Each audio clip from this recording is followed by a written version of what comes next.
السلام عليكم ورحمة الله وبركاته. اهلا كل حبايبي. احنا النهارده هنعمل الزبادي بالبنجر. طبعا ما حدش عملها غيري على اليوتيوب، انا اول واحده اعملها، ما حدش ياخدها مني ويقول لي ايه ده بتاعته. تمام. طبعا احنا عملنا الحاجات الحلوه الجميله دي على القناه قبل كده. معانا بلح الشام، معانا دون الجبنه، ومعانا الزبادي دون، ومعانا ديان الجبنه اللي هي بتاعه المعمل، اللي هي بالزبادي بالفلفل والزعتر والحاجات جميله جدا. وارجعوا لها على القناه، جميله جدا. ومعانا البسبوق، معانا الكنافه بالمكسرات اللي محشيه قلبها مكسرات، ومعانا صوابع زينب وزينب نفسها. بحبكم في الله، احلى اخوات في الدنيا كلها. ما تنسوش تعملوا لايك وتشتركوا في القناه لو لسه ما اشتركتيش، شرفيني بالاشتراك. بعمل لكم اعملوا لايك اعملوا لايك اعملوا لايك. بحبكم في الله، احلى اخوات في الدنيا. بحبكم في الله فعلا والله بجد، مش كلمه، انا فعلا بحبكم في الله. اللهم اجمعنا على حوض النبي صلى الله عليه وسلم وعلى اله وصحبه اجمعين. اللهم صل وسلم على سيدنا محمد وعلى اله وصحبه وسلم. يلا بقى نشوف الفكره يا حبايب قلبي. وداعا لغلاء الاسعار، احنا النهارده بنوفر، اكلك على قدك بتوفر افكار جميله. معانا اللبن ده مغلي بقاله يومين وحطاه في قلب التلاجة، شايفين ما شاء الله طبقه قشطه محترمه. تعينيها بقى في علبه كده زي ما انا عيناها بغطا، تعملي تضربيها كده بالمضرب بايديكي او بالشوكه، وتحطي منها على المربى ساعه السحور. حاجه كده ما اقولكيش، تاكلوها بعيش الف هنا وشفا، مية مية. ادي اول فكره، سجلوا عليا. انا بعمل كده على طول، سواء بحوشها اعملها سمنه، سواء في رمضان. انا طبعا في رمضان ما بحوش اعمل سمنه، لان انا كنت اولا محوشه قبل رمضان. تاني حاجه في رمضان بناكل القشطه اصلا إيه كده مع المربى، يعني القشطه بالمربى. تمام. او قشطه لوحدها، المهم اللي عايز يعني. او ممكن تعملي بقى حبه كنافه يا خراشة عليهم، وهتبقى قشطه صافي وحاجه كده. بصوا الكيلو فيها ب 300 جنيه ولا 350 جنيه بيقولوا، يعني انا ما بشتريش الحاجات دي لانها مضره بالصحه وعليا. بس شايفين انا بضربها بالشوكه، حاجه كده ملك.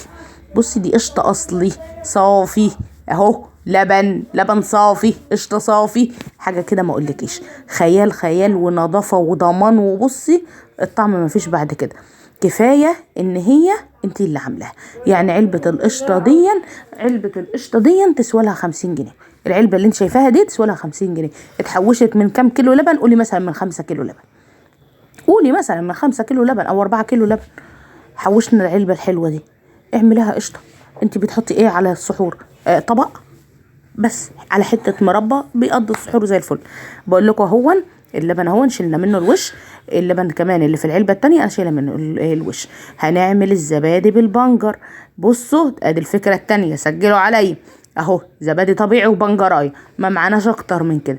هنعمل، الناس قالوا زبادي بالفراوله، والناس قالوا زبادي بالمانجا، وانا عملت السنه اللي فاتت زبادي بالليمون، وعملت زبادي بحلاوه المولد. جننا وعملنا الزبادي بحصنه المولد، كان جميله وكان لونها جميل وكانت تحفه. والتعليقات اللي جاتني عليها جميله بجد، ارجعوا لها على القناه برضه. احنا معانا البنجر الاحمر. طبعا البنجر الاحمر دون ما اقولكوش في الانيميا، بيعلي الانيميا، يعني بيحسن الانيميا. شايفين بقول لكم صوابع احمر، بيحسن الانيميا جدا جدا، مفيد جدا في السلطه. اعمليه بصي لاولادك لاجدع طبق سلطه تاكليه في حياتك. وكمان يظبط القولون والهضم وكده. البنجر الاحمر ده سبحان الله ليه فوائد عجيبه.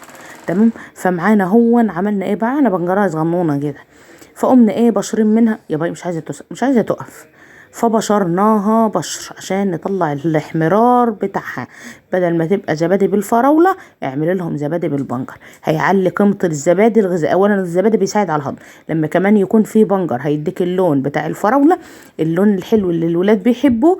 وكمان هيعلي قيمته الغذائيه جدا جدا جدا، يعني هيبقى وجبه متكامله زي ما بيقولوا.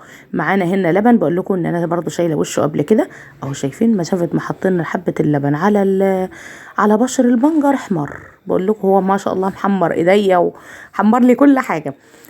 قشر البنجر بقى اوعي ترميه يا حبيبتي، اوعي ترميه، حطيه في شويه ميه واغسلي بيه كل المناطق اللي انت عايزاها تورد وتبقى حلوه، اغسلي بيه. فهماني انت طبعا. يلا اهو اشتركوا في القناة. محمد بيقول لكم اشتركوا في القناه. لو لسه ما اشتركتيش اشتركي في القناه عشان محمد قال لكم. وكمان اعملوا لايك واكتبوا لي كومنت حلو منكم كده. حطيت طبعا اللبن كله على بعضه عشان اروح بيه على النار ادفيه. يبقى شايفين بقول لكم مش احنا شلنا الوش، لا اللبن ما فيهوش خير، لا اللبن فيه خير اهون زي ما انتم شايفين تحت اهون. ده برضو خير من وش اللبن، يعني ده كان ممكن برضو احطه على وش اللبن اللي هو على القشطه. شايفين بقول لكم ما شاء الله. انا طبعا دفيت بس اللبن، حطيت عليها حطيت عليها البتاع، فلقيت اللون مش ثابت قوي، اللون مش محمر قوي، بينك فاتح كده.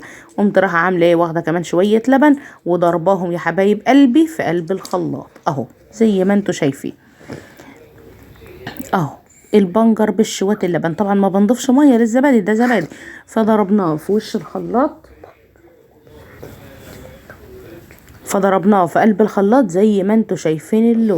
اللون اتركز وبقى بصوا 100. طبعا صفيناه عشان نشيل اللي هو يعتبر تفل البنجر او قشر البنجر اللي طلع منه. بصفيه بقى بالمصفى كده. بصوا انا عايزاه يدي اللون البنك الجامد، وهوريكوا شكله في الاخر. بصوا تحفة فعلا، وعجب الولاد جدا، ومحدش عرف ان هو بالبنجر، وكل قال ده بالفراولة، وملوش لا طعم ولا ريحة ولا اي حاجة خالص. البنجر ملوش اي لا طعم ولا ريحة، بس له قيمة غذائية عالية. وانا بجيب لكم كل حاجة والله، ده اختراعي ما شفتها من حد. يلا نحط بقى حبة لبن، ونحط علبة الزبادي الجميلة بتاعتنا.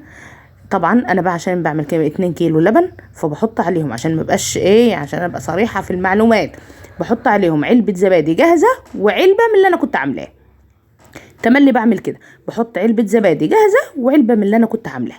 ممكن تحط علبة الزبادي الجاهزة بس انا زيادة تأكيد، فعشان انا بعمل 2 كيلو لبن على بعض بحط عليه علبة زبادي من الجاهزة وعلبة زبادي من اللي انا كنت عاملاه.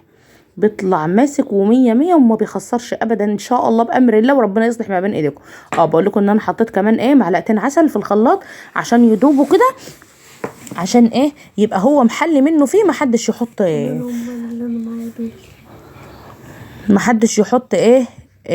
ما يحط سكر في الكوبايات. يعني اولا بهلك كتير، كمان يعني بيبقى طعمه محلي زياده عن اللزوم يعني. ونقعد نقلب بقى في الكوبايات، هي كده محليه من نفسها. طبعا زي ما انتم شايفين ما شاء الله، ده 2 كيلو من اللبن. دوبي حلو بقى، شايفين اللون اتركز وبقى جميل ازاي. اللون بقى بينك يعني، بقت فراوله على ابوها زي ما بيقولوا. جبنا بقى طبعا الرغوه دي من الخلاط، ده كده عملنا لكم خير اللبن زي ما بيقولوا. اللبن الزبادي البلدي بيجي بخيره كده، بيجي بوشه من بره، بيبقى مضروب في الخلاط، وهوريكم وشه في الاخر.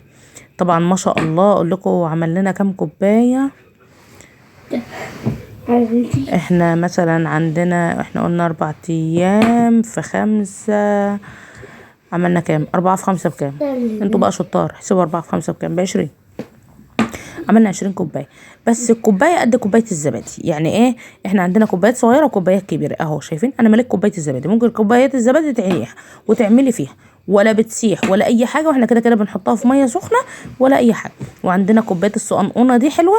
احنا الزبادي عندنا مش بتغمس، يعني مش بتاكل بالعيش. احنا الزبادي عندنا بعد ما بنخلص اكل كده كل واحد بيمسك كوبايه الزبادي بتاعته وياكلها. اقول لهم عشان ما تعطشوش بالنهار، بس اساسيه يعني، لازم زيها زي كوبايه الشاي كده. معنا كوبايه الصقنقونه دي قد اكبر من كوبايه الزبادي كمان بشويه. يعني كوبايه الزبادي خدت كرنيب، دي خدت كرنيبين.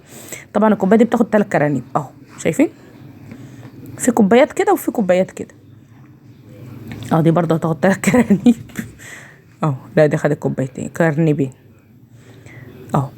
الطقم بقى اللي هو اللي دون بقول لكم ما شاء الله الدنيا اتدهولت خالص. يلا معلش اهو.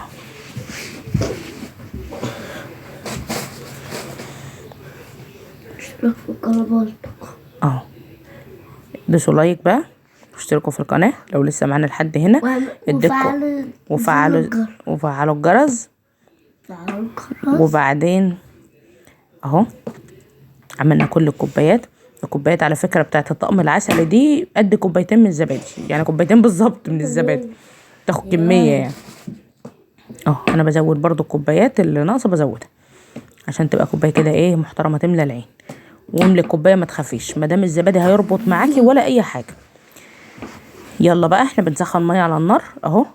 الميه سخنت اهو. بقول لكم شايفين انا بحطها في الحله وبحط معاها نقطه خل عشان الالومنيا ما تزرقش.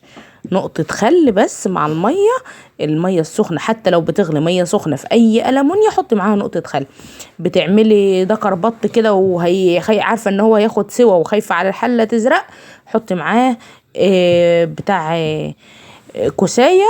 وطبعا البوكيه جرنيه اصلا مع الحلل ما بيزرقهاش، بس لو انت بتغلي ميه بس عشان تصمتي او عشان تسخني ميه لاي حاجه حطي معلقه خل، ما بتفرقش في اي حاجه، هي بس في الميه عشان الحله ما تزرقش. دي فكرتي خالصه لوجه الله. طبعا الفيديو ده 3 افكار اكتر احلى من بعض. اكتبوا لي في الكومنتات ايه رايكم فيهم، ولو كنتوا تعرفوهم قبل كده ولو عرفتوهم مني قبل كده برضو اكتبوا لي. شايفين انا بقى رصيت كل الكوبايات. الحله بتاعتنا ما شاء الله دي الحله كبيره مش صغيره، يعني بتاخد دكر البط محترم كده واقف نايم على جنبه حلو واخد راحته. يعني الكوبايه دي كانت هتقع كده فشلتها شايفين بقى ده اللي هيبقى خير اللبن ووشه زي ما انتوا شايفينه كده. بنغطي بقى الحله، الميه سخنه بنغطي الحله. طبعا بقيه الكوبايات ما كفتش قلبت الحله على وشها وحطيت الطبق ده.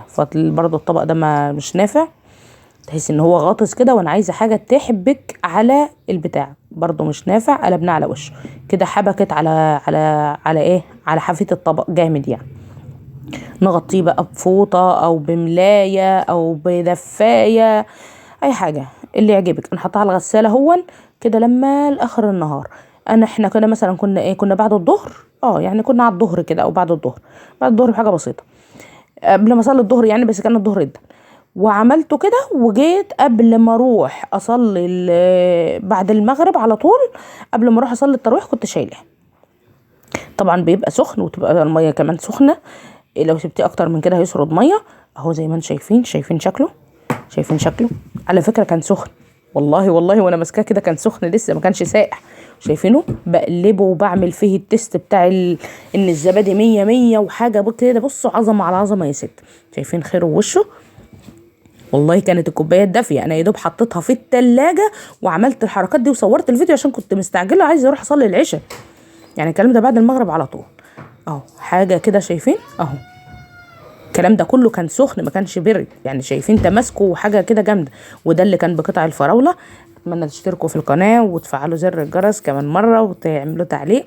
بحبكم في الله، احلى اخوات في الدنيا. اسيبكم مع الزبادي الجميل والافكار الجميله، وقولوا لي لو الافكار دي وصلتكم. انا واخد 2 جنيه من التليفون. السلام عليكم ورحمه الله.